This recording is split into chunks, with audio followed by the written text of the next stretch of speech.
May it please the Court that I, Jacklin Chang, and my partner Emma Austin represent the respondent, Missouri Department of Natural Resources, DNR, in the case of Trinity Lutheran Church v. DNR.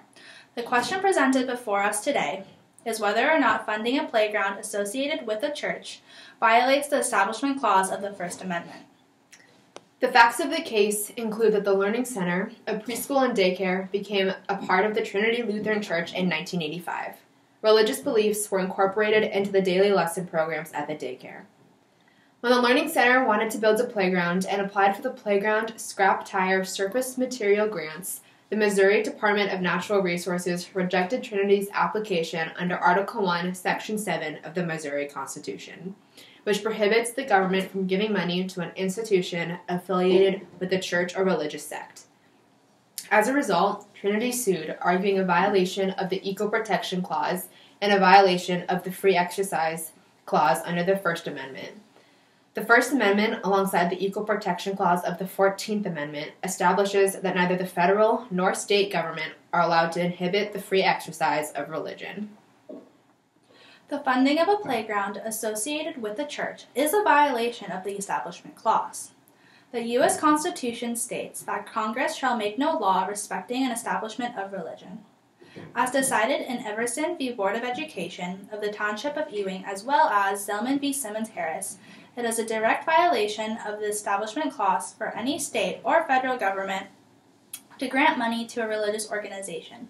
Furthermore, it is a violation of the Missouri Constitution, Article 1, Section 7, which states that, quote, no money shall ever be taken from the public treasury in aid, directly or indirectly, in aid of any church, sect, or denomination of religion, unquote.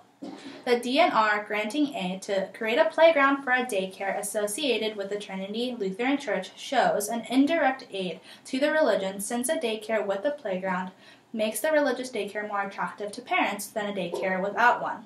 Because this aid to this daycare promotes the Trinity Lutheran Church, it also violates the second prong of the Lemon Test that was established in Lemon v. Kurtzman.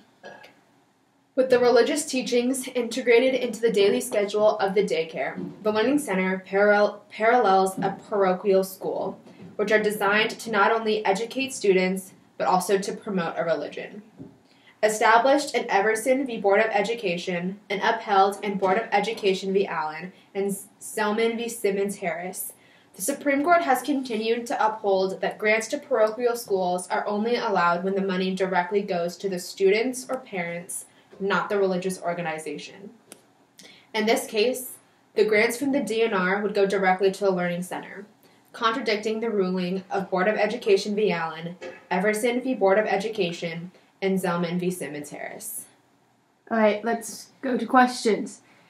You mentioned the Establishment Clause. What does it mean to establish a religion? To establish a religion, a government promotes a specific religion, especially in order to push people towards that specific religion or to push people away from a certain religion. Establishing a religion has been further defined through case laws from Lemon v. Kurtzman and Everson v. Board of Education. How does Lemon v. Kurtzman and Everson v. Board of Education establish religion? So, Lemon v. Kurtzman established a standard called the Lemon Test, and it says that it's constitutional for government to aid religious organizations only if the aid has a secular purpose, it neither advances nor inhibits a certain religion, and it does not foster any excessive entanglement with the religion and government. With Everson v. Board of Education, the Supreme Court ruled that allowing reimbursements for school transportation is constitutional because the money goes to the parents of both secular and religious organizations, and not directly to a religious organization. This created a standard that said it's unconstitutional to give money directly to a religious organization. The First Amendment reads, in relevant part, quote, Congress shall make no law respecting an establishment, end quote. Explain why the framers of the Bill of Rights wrote the Establishment Clause. It started back in colonial America when America was still under the rule of Britain. And at that time, the Church of England, which was Anglican, a part of the Christian denomination, was the official religion of England. And so because of that, King George III tended to prosecute religious minorities, such as people who were Protestant or Catholic. And so a lot of these people went to America to have religious freedom. And so the framers wanted to create a society that gave religious freedom and protected religious minorities. And so because of that, they created a standard to erect a wall of separation between church and state. What is the origin of the concept of separation of church and state? So Thomas Jefferson first coined this phrase of the separation of church and state in his letter to the Danbury Baptist in 1802. So it just serves as a clear delineation between actions of state and the belief of the nation. The idea forbids government from setting up a state or a national religion, again, to protect religious minorities and give more religious freedom to the people. What test should the court apply when assessing an Establishment Clause claim? The court should use the Lemon test, which emerged from Lemon v. Kurtzman in 1971. What is the Lemon test? The Lemon test consists of 3 different prongs that the federal or state government has to prove does not violate any of these 3 prongs for it to be considered constitutional. The first is that the act of government has to have a secular purpose. The second is that the primary effect of this act of government neither advances nor inhibits a religion. And the third is that this act of government does not foster excessive government entanglement with a religious organization. How would you apply the Lemon test in the Trinity Lutheran versus Department of Natural Resources? Well, you would first look to see if any of these prongs are violated, and the first one, which is that the act of government has to have a secular purpose, is not violated, since giving the grant to the Trinity Lutheran Church, the purpose behind that is just to fund a playground for kids. And the second one, however, which is that the act of government, or the primary effect of this act of government, neither advances nor inhibits a religion, is, however, violated.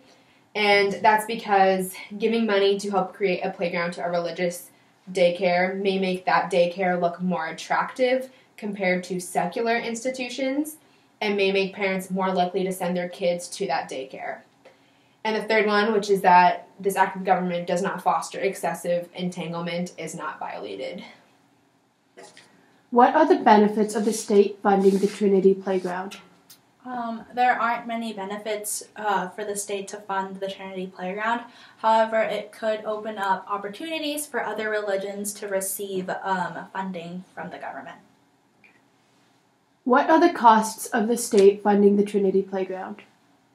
Well, for starters, it has the potential of breaking the wall of separation between the church and state, which is something that the framers made very important in the Constitution, and it is also something that the Supreme Court has continued to uphold in many different cases, such as Lemon v. Kurtzman and Everson v. Board of Education. Should the state have any role in fostering religious organizations that benefit the community? No, it should not, for a couple of reasons. One, it, again, blurs the line between the church and state, where there should be a clear and definite wall. Another reason is that fostering religious organizations only benefit one part of a community, which is that religious organization or that religion, but it doesn't benefit the whole community with everybody in it. Is the Missouri Department of Natural Resources violating the Free Exercise Clause? No, it is not. Allen v. Board of Education showed that petitioners must show a, quote, coercive effect of the enactment as it operates against him in the practice of his religion, end quote. So, the DNR does not coercively prevent the Learning Center from practicing its religion. It simply says it cannot aid the building of a playground, which has no religious purpose. And Locke v. Davey also stated that denying a scholarship to a student who had a religious-affiliated major is not a form of preventing the student from enjoying his right to his religious practice. So similarly, it's not a violation of the Free Exercise Clause for the DNR to deny giving a financial benefit to the Trinity Lutheran Church. Is the DNR violating the Equal Protection Clause? No, it is not. First of all, there has been no precedent to establish that it is a violation of the Equal Protection Clause for the government to deny giving a grant to a religious organization. And also, the Equal Protection Clause is normally used to protect individuals from acts of government, not to protect a religious organization. Thank you. Thank you.